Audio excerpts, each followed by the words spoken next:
You know that cringe-worthy feeling when someone keeps stumbling into the same mistake, only each time it somehow gets even more spectacularly embarrassing?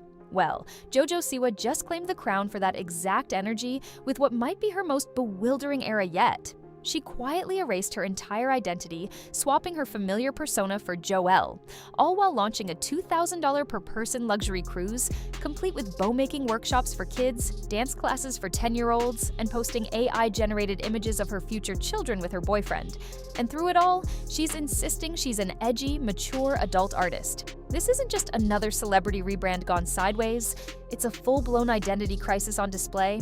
After 2 years of burning bridges, alienating the LGBTQ+ community, and cycling through personas faster than most people change outfits, she's now trying to act as if none of it ever happened. The internet, of course, remembers everything, and the receipts are mounting. To fully understand how bizarre this latest chapter is, we have to rewind a bit.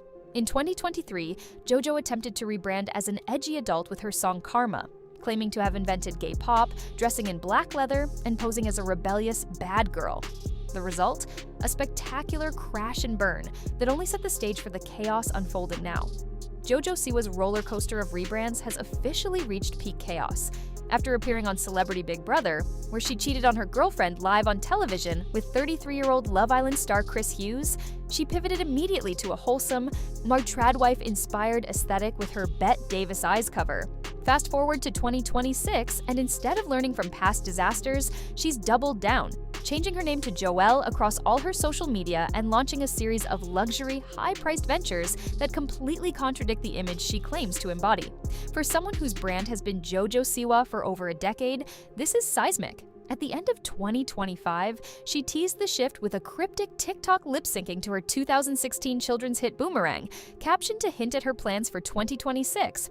In other words, she referenced her kiddie pop era while attempting to position herself as a mature adult, an almost ironic nod to the persona she's supposedly leaving behind.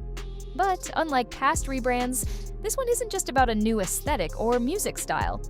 She's actively trying to erase the JoJo identity entirely.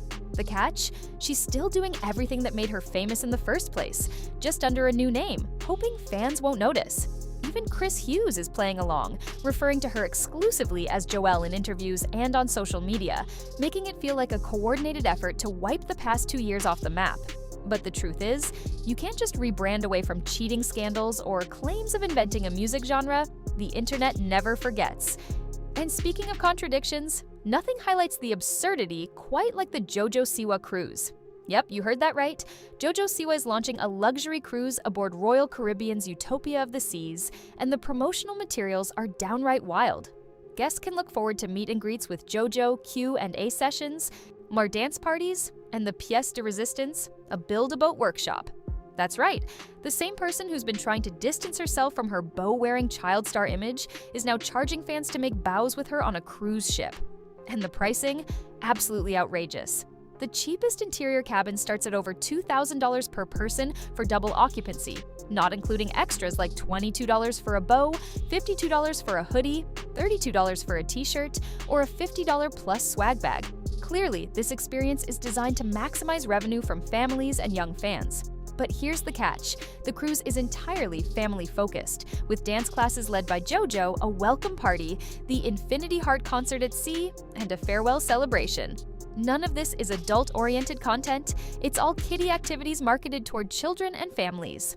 So how does this square with Jojo, or rather Joelle, trying to present herself as a mature, edgy artist? It doesn't. That glaring contradiction is exactly what makes this rebrand so baffling. Jojo, or rather Joelle, is trying to have it both ways. She wants the credibility of a serious, mature creator while still raking in money from her core child audience, and it's painfully obvious. The luxury cruise is just one example. She's also launched Dance 360 Orlando, a series of dance classes where she teaches choreography to students, and the footage and promotional materials make it clear.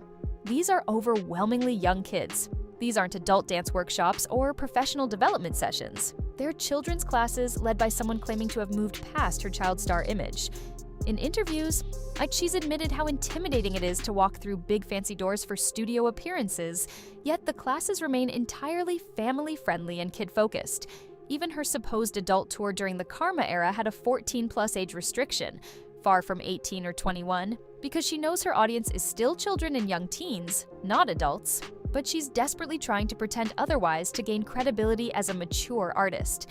And then there's the Chris Hughes situation, which just keeps getting stranger. Recently, Jojo posted AI-generated images of what she and Chris's future children might look like: blonde, blue-eyed, picture-perfect kids in a nuclear family setup.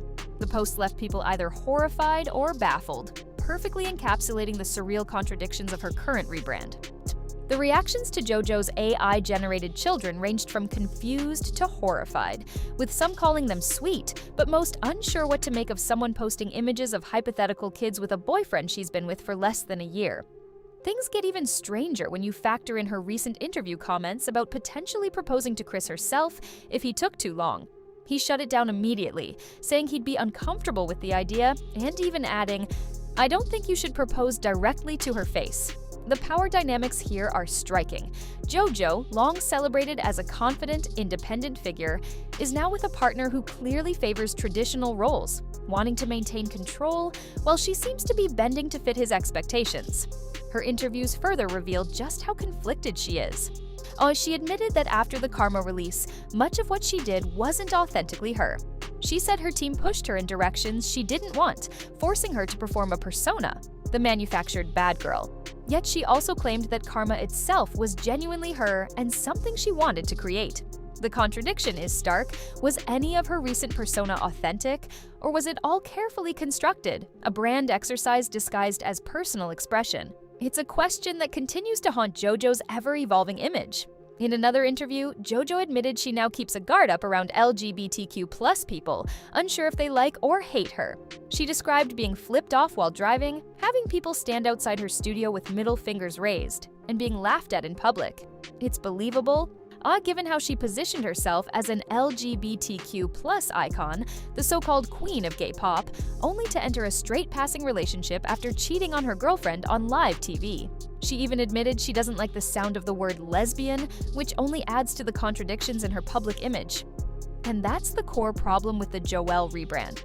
She's trying to return to her roots, referencing Boomerang, using her real name, distancing herself from the Karma era, while simultaneously projecting the image of a mature adult in a relationship with Chris and cultivating credibility as a serious artist. The issue is, she keeps making the same mistake.